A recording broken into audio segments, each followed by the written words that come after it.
드리겠습니다. 신약성경 346페이지 디모데 후서 4장 9절부터 18절까지 교독하겠습니다. 너는 어서 속히 내게로 오라.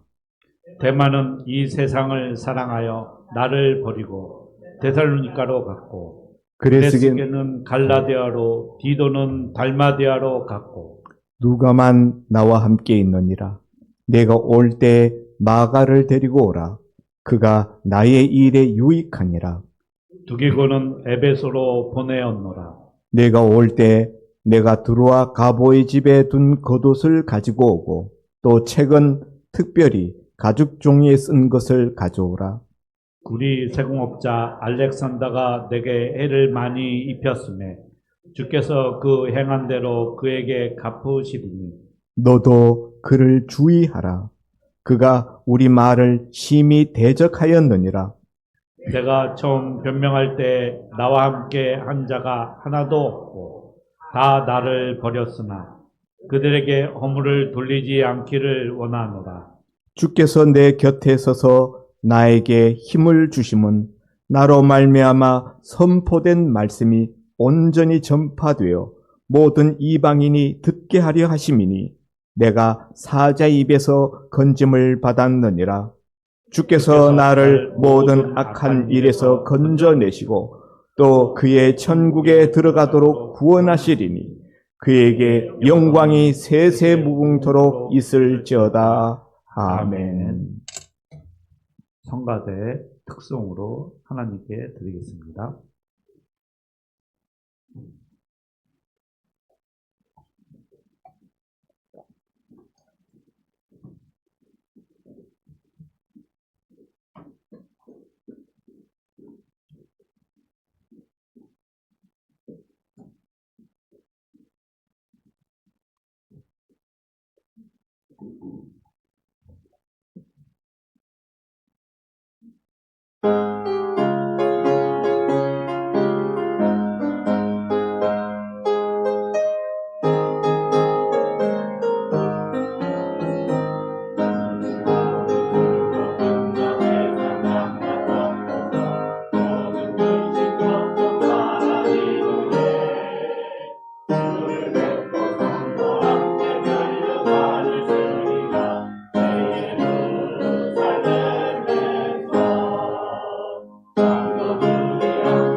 오늘 말씀 선포는 겨울이 오기 전에 투라는 주제로 담임 목사님께서 말씀 선포해 주시겠습니다. 은혜 많이 받으시고 아멘 크게 해주시기 바랍니다. 우리 좌우에 계신 분들하고 다시 한번 인사 나누겠습니다. 잘 오셨습니다. 참 좋은 날입니다.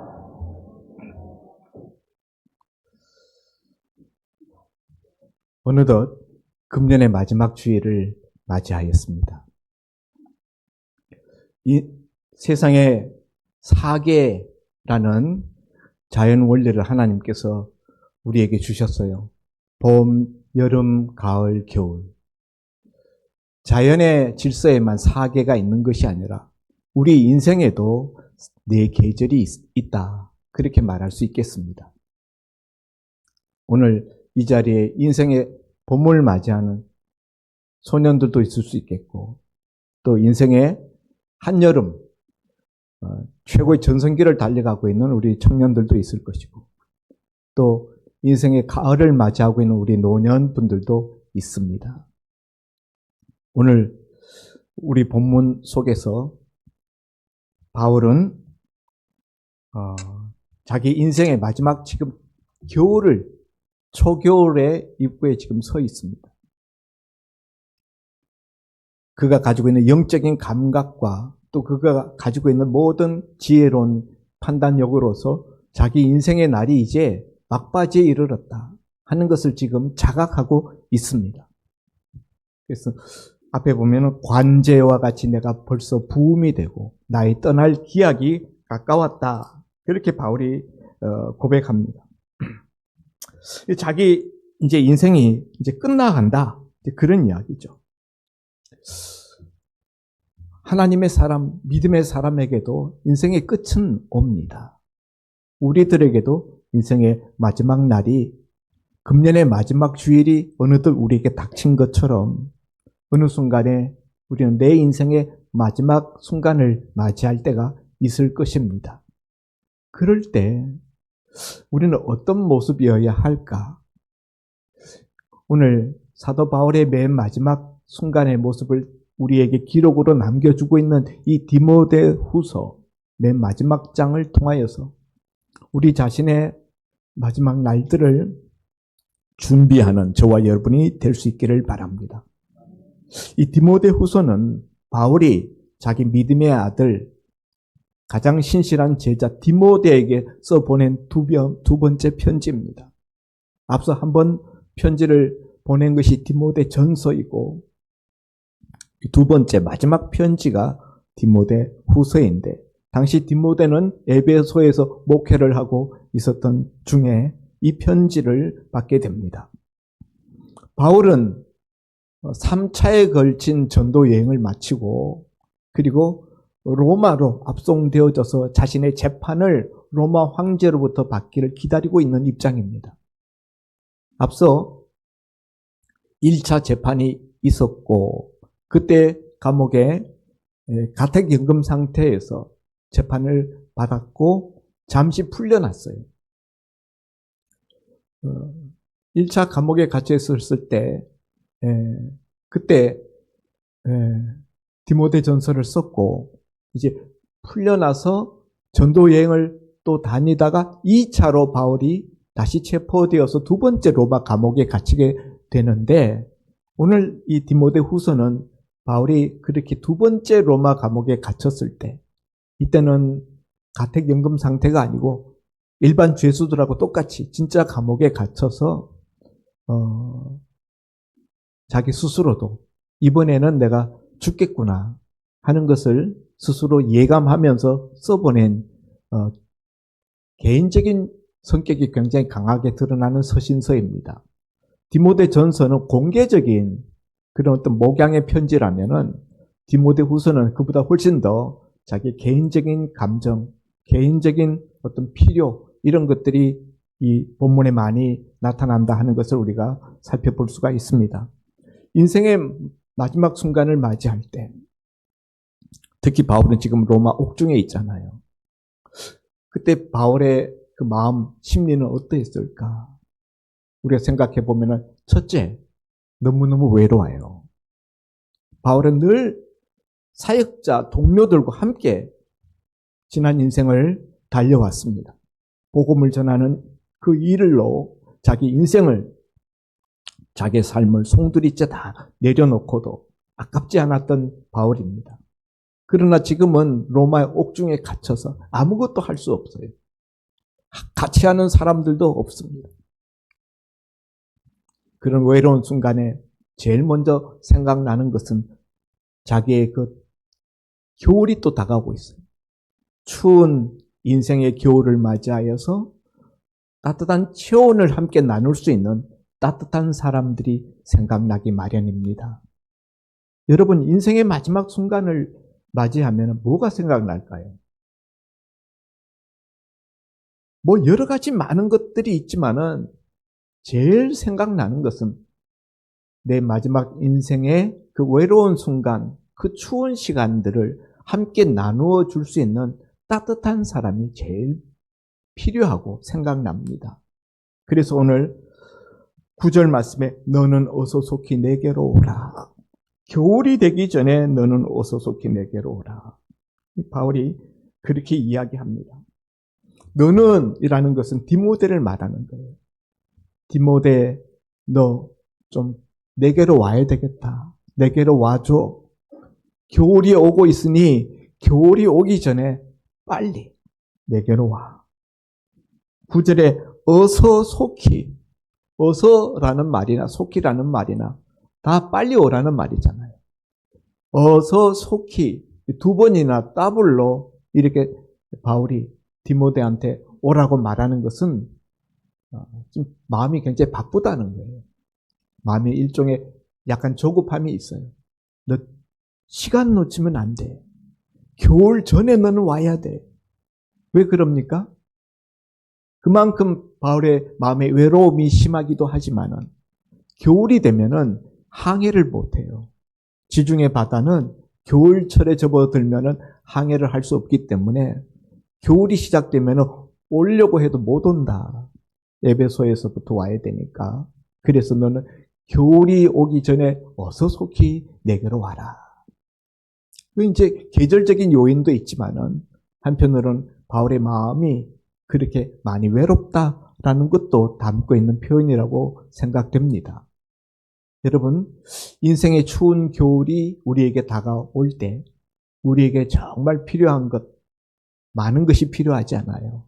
정말 필요한 것은 그때 인생의 그 냉기를 녹여줄 수 있는 따뜻한 체온을 가진 사람들이 필요하다.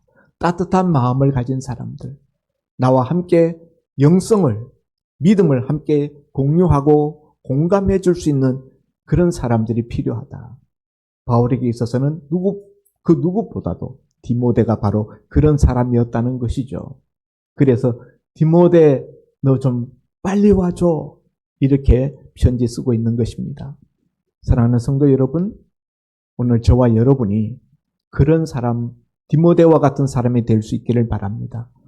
누군가에게 있어서 그 인생의 마지막 순간에 야, 저 사람이 내 곁에 와줬으면 좋겠다. 그렇게 말할 수 있는 그 한 사람, 그 사람이 오늘 여러분 옆에 앉아있는 사람들, 또 내가 될 수 있기를 바랍니다. 인생의 마지막 순간에 우리가 다다르게 되면은 그때 사람들이 생각난다. 첫째는 따뜻한 사람이 생각난다 했는데 또 다른 사람들이 생각납니다. 어떤 사람들이 생각날까요? 내 인생을 너무 아프게 했던 사람들.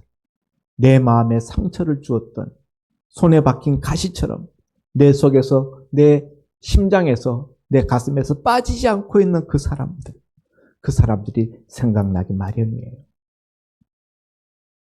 바울에게도 그런 사람들이 있었다 하는 거죠. 대표적인 사람이 누군가? 오늘 14절에 보면은 구리 세공업자 알렉산더가 내게 해를 많이 입혔음에 주께서 그 행한 대로 그에게 갚으시리니 너도 그를 주의하라. 그가 우리 말을 심히 대적하였느니라. 구리 세공업자, 알렉산더라는 인물에 대하여서 바울이 이 마지막 순간에 그 사람의 이름을 거론합니다. 편지에 이 알렉산더, 구리 세공업자 알렉산더, 너 조심해야 돼. 너도 조심해야 돼. 하면서 경계를 지킵니다. 알렉산더는 어떤 사람입니까? 앞에 디모데전서 1장에 나오는 인물로 1장 19절에 보면은 믿음과 착한 양심을 가지라. 어떤 이들은 이 양심을 버렸고 믿음에 관하여서는 파산하였느니라.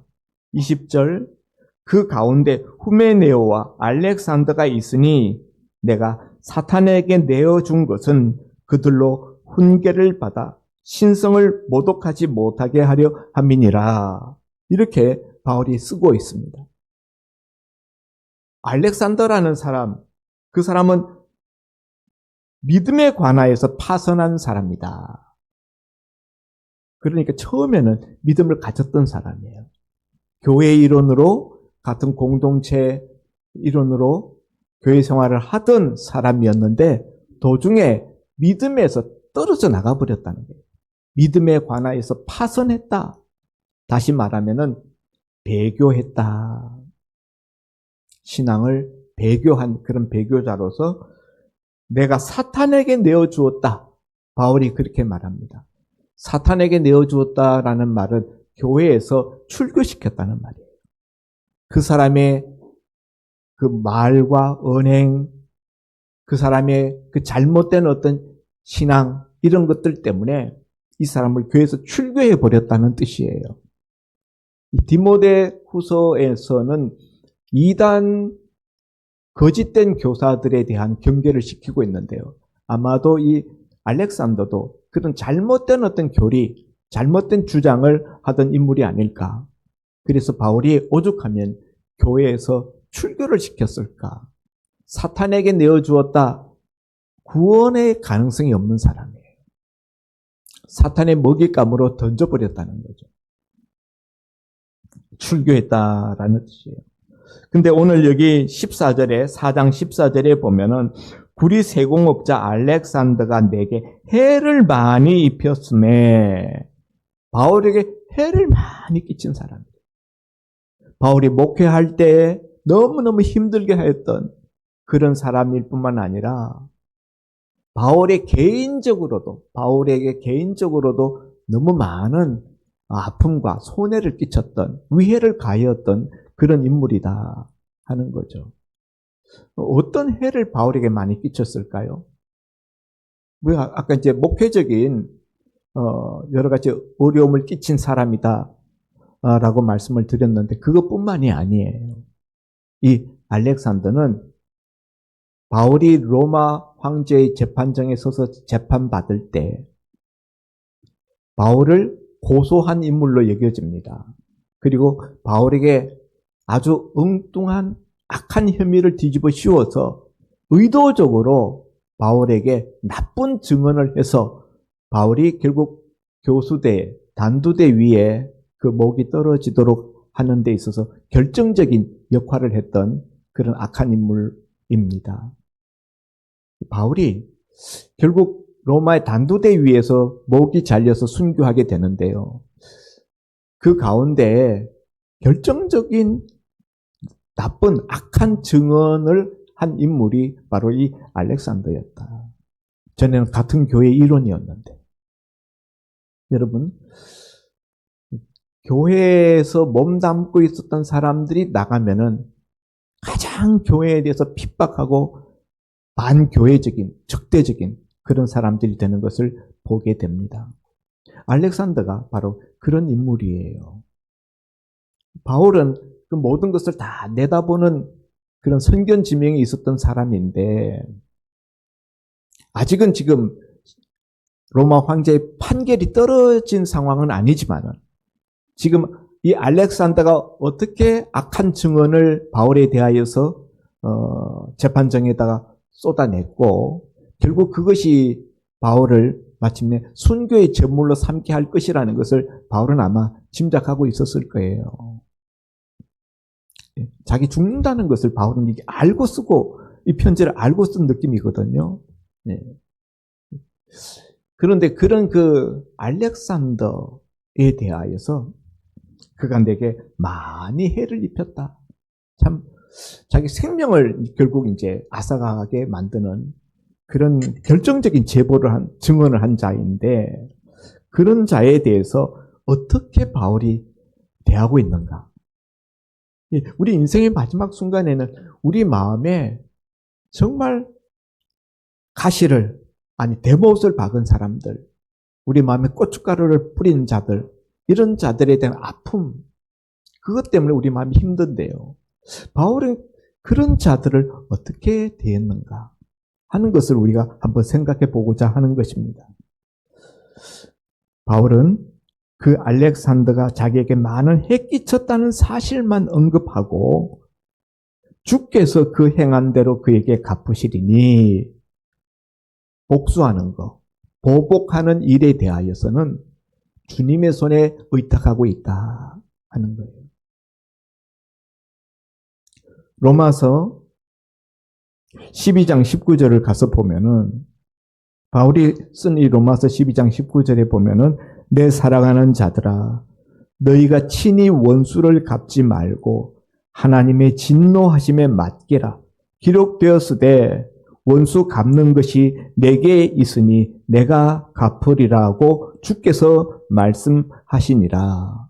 이렇게 바울이 쓰고 있어요. 스스로 제 손으로 보복하고 원수 갚으려고 하지 말고 원수 갚는 것은 하나님의 손에 맡기라. 또 비슷한 내용으로 히브리서 10장 30절에 보면은 원수 갚는 것이 내게 있으니 내가 갚으리라. 주님께서 그렇게 말씀하셨어요. 원수를 갚아야 되는 그런 대상에 대하여서 바울은 자기가 어떻게 그 원수를 갚으려고 하지 않고 온전히 주님의 손에 하나님께서 갚아주시기를 의탁했다 하는 거예요. 이것이 여러분 우리에게 악한 일을 행한 자들에 대하여서 우리가 가져야 될 태도다 하는 것입니다. 얼마나 많은 경우에 우리는 내 감정 때문에 내 스스로 내 손으로 보복하려고 원수를 갚으려고 하는 적이 얼마나 많습니까? 그것 때문에 이 세상에 오만 살인사건들이 일어나고 온갖 폭행들이 일어나고 온갖 불행한 일들이 일어나지 않습니까? 우리 세간이 흔히 뉴스에서 접하게 되는 층간소음 문제로 인하여 이웃 간에 살인을 벌였다. 그거 물론 겪는 당사자 입장에서는 대단히 불편하고 힘든 일일 수 있겠지만 그게 무슨 살인까지 할 일입니까? 그런데도 불구하고 식칼 들고 가서 자기 손으로 그 이웃 주민을 살해하잖아요. 그런데 바울은 자기 목숨을 앗아갈 자인 줄 알면서도 그에게 복수하려고 하지 않고 심지어 그를 비난하지도 않았어요. 다만 그가 우리 일을 많이 해롭게 했다. 그 사실만 언급하고 원수 갚는 것은 주님이 갚아주실 것이다. 주님의 손에 의탁하고 있는 그런 모습을 보이고 있다. 우리는 왜 알렉산더를 용서한다는 이야기는 안 하나? 예수님은 원수도 용서하라 그랬는데 이런 이해를 제기할 수 있는데요. 이런 사람은 용서의 대상도 아니에요. 여러분, 용서는 첫째, 상대방이 자기 과실을 인정하고 용서를 구할 때 용서해 주는 거예요. 용서를 구하면은, 용서를 빌면은 하루에 7번씩, 70번이라도 용서해 주라. 용서를 구해야 돼. 우리가 하나님 앞에 죄사함을 받으려면은, 용서함을 받으려면은 첫 번째, 용서를 하나님 앞에 구해야 돼.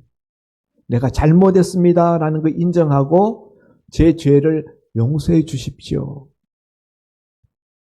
두 번째는 예수 믿어야 돼. 예수님이 내 죄를 용서해 주시는 대속의 주님이신 것을 믿어야. 이 두 가지가 겸해져야 용서가 되는 건데, 지금 이건 이제 사람과 사람 사이 일이니까. 그런데 이 알렉산더라는 이 악한은 바울 앞에 용서를 구하지도 않고, 자기의 잘못을 인정하지도 않고,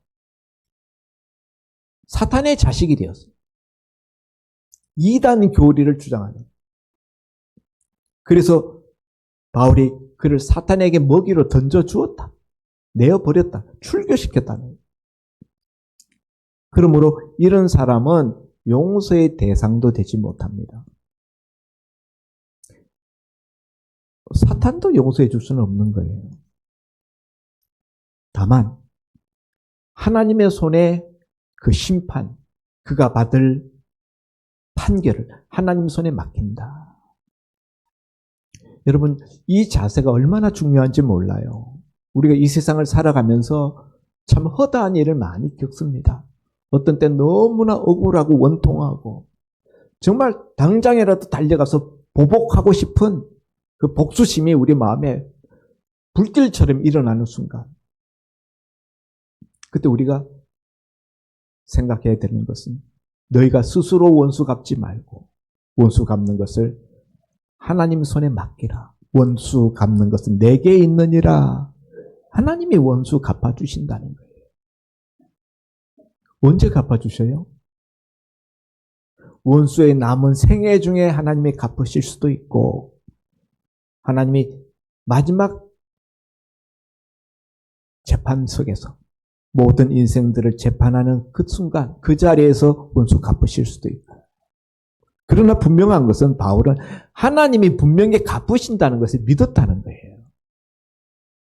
악인은 악인대로, 바울의 억울함은 억울함대로, 바울의 충성은 하나님께서 그 충성대로 갚아주실 것을 믿었다는 것이죠. 그래서 앞에 보면 내가 나의 달려갈 길을 다가고 선한 싸움을 지키고 믿음을 지켰으니 이제후로는 나를 위하여 면류관이 예비되었으니 곧 의의 면류관이 예비되었다. 내게만 아니라 주의 나타나심을 사모하는 모든 자에게도 면류관이 예비되었다. 이런 이야기를 하잖아요. 그래서 우리 이 땅에서 살아있는 동안에는 가만히 우리 세상 돌아가는 것을 보면 너무 불공평하고 부조리하다. 악한 사람들이 세상에서 형통하고 의로운 자들이 고난을 받고 너무 많은 고생을 하고 억울한 그런 일들을 당하고 그런 것을 볼 때 세상은 너무 부조리하고 불공정하다. 신이 계시다면 신은 도대체 뭐 하는 것인가?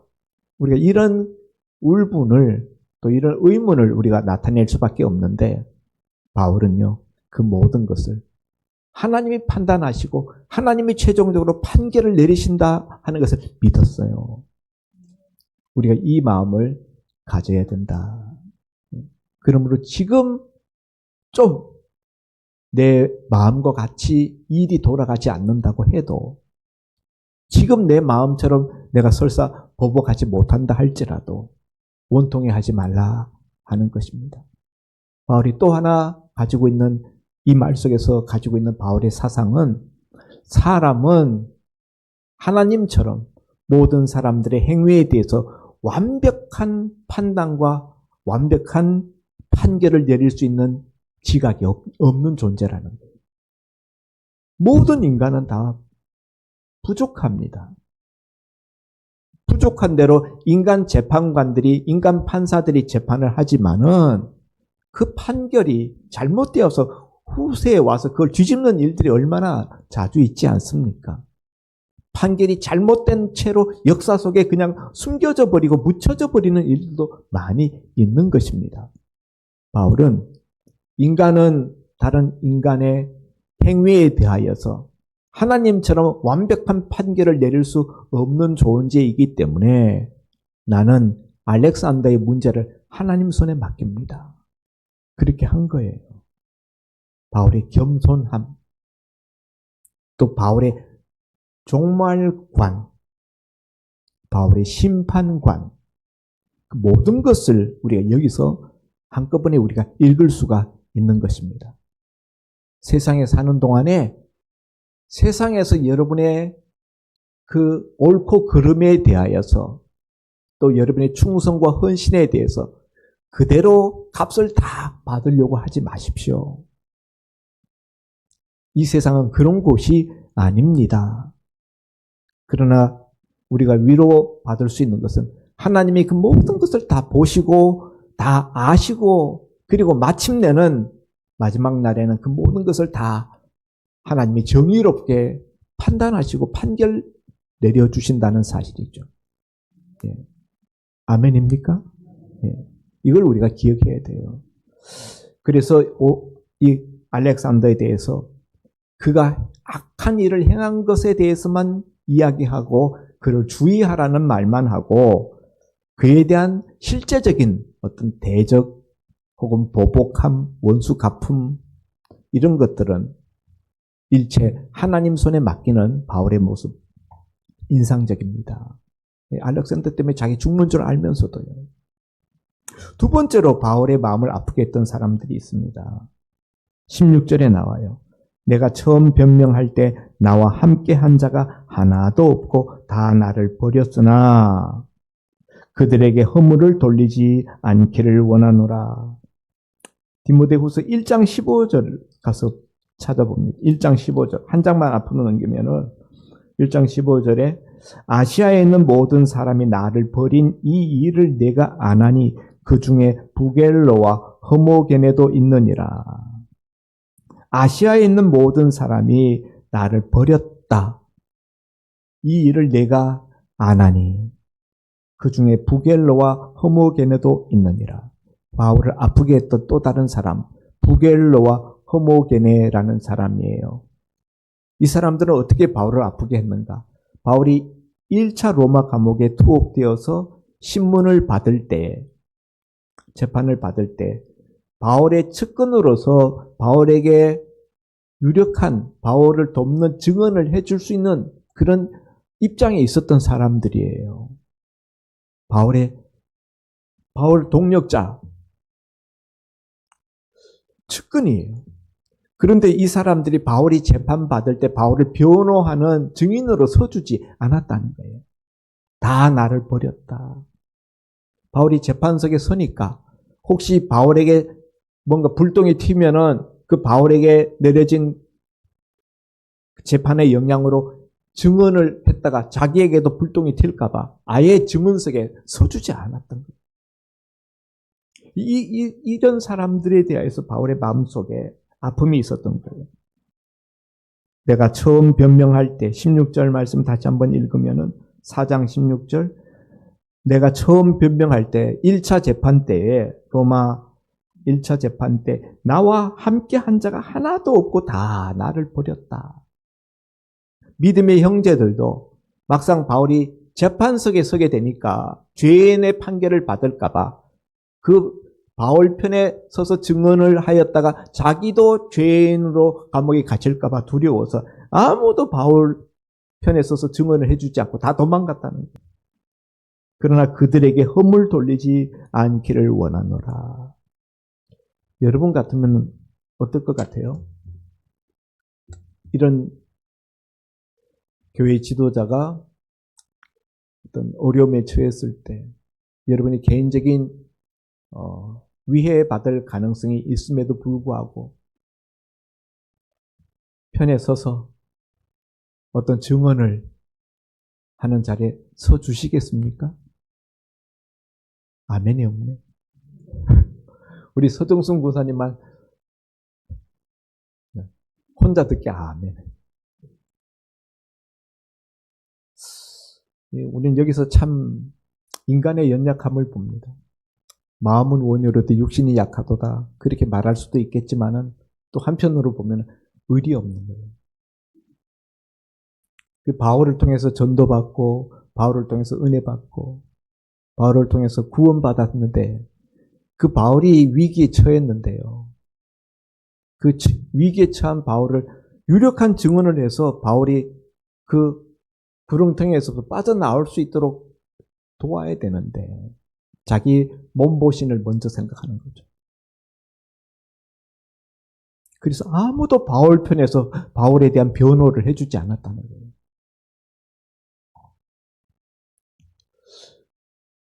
어떤 의미에서는요, 알렉산더 같은 사람보다, 그 사람은 이미 사탄의 자식이니까, 같은 측근이고 믿었던 사람들이 도와주지 아니하고 자기 편에 서주지 않을 때, 그때가 더 서운해요. 저도 목회하면서 그런 일이 아주 없었다고는 말할 수 없는데, 교회에 어떤 문제가 생겼을 때 목회자 편에 서서 목회자를 지지해 주는 것이 아니라 교회에서 나간 사람들 편에 서서 그 나간 사람들의 말을 하는 거예요. 자, 그런 이야기를 들을 때는, 그리고 예배는 우리 교회에 나와서 제 설교를 듣고, 근데 마음으로는 딴 데 가 있는 거예요. 참 서운하더라고. 제가 일일이 거론해서 말은 하지 않았지만은, 목회 끝날 때까지도 그건 잊혀지지 않아요. 바울도 그럴 것이에요.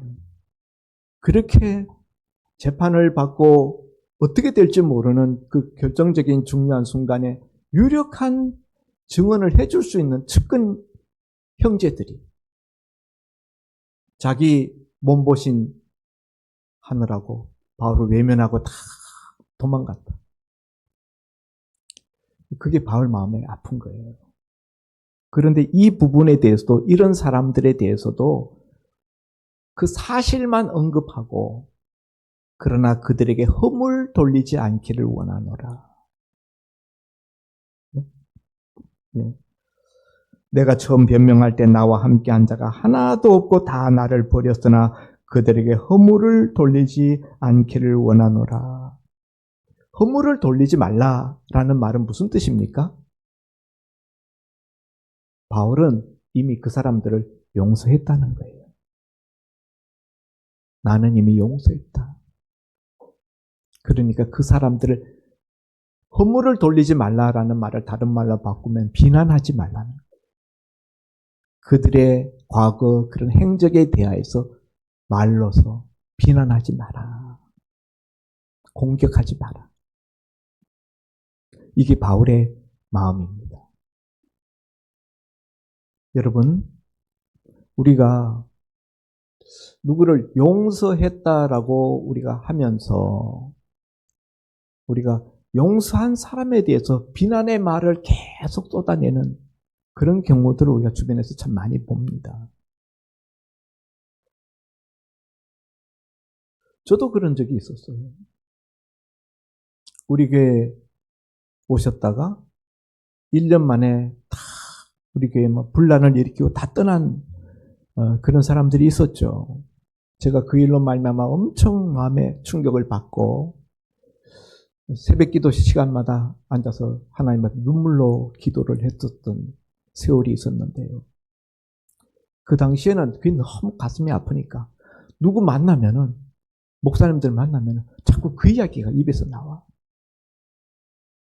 그 이야기를 한다는 것은 그 사람들을 비난하는 거예요.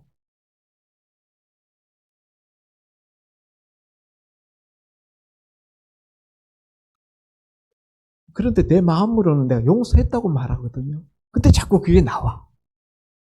이 참. 집사람이 묻더라고. 당신 용서했어? 용서했어. 근데 왜 자꾸 그 이야기를 자꾸 해?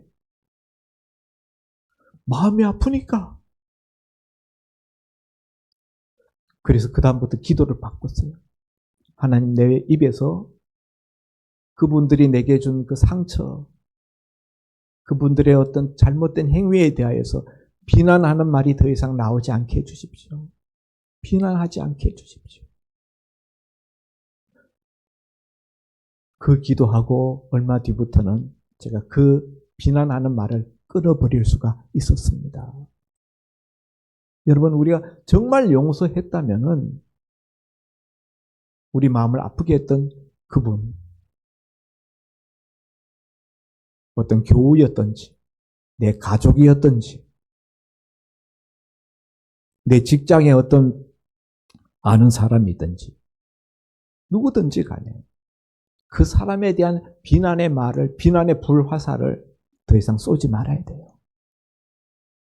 바울은요, 알렉산더에 대해서도 그렇고,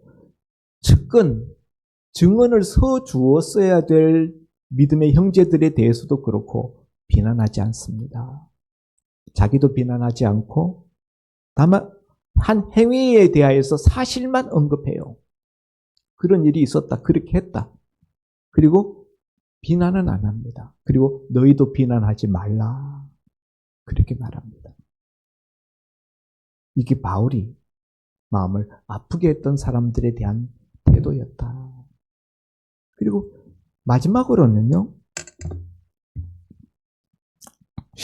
18절에 주께서 나를 모든 악한 일에서 건져내시고 또 그의 천국에 들어가도록 구원하시리니 그에게 영광이 세세 무궁토록 있을지어다. 바울은 참 인생에 많은 풍랑을 겪었고 아픔을 겪었습니다. 마음을 아프게 한 사람들 있지만은 하나님이 그 모든 악한 일에서, 어려운 일에서 건져내시고 그의 천국에 들어가도록 구원하실 것이니 천국에 들어간다는 것을 확신하고 있는 거예요. 나 죽으면 곧장 천국 들어갈 거야. 그러니까 하나님께, 나를 천국에 들여보내실 그 하나님께 영광이 세세 무궁토록 있을지어다.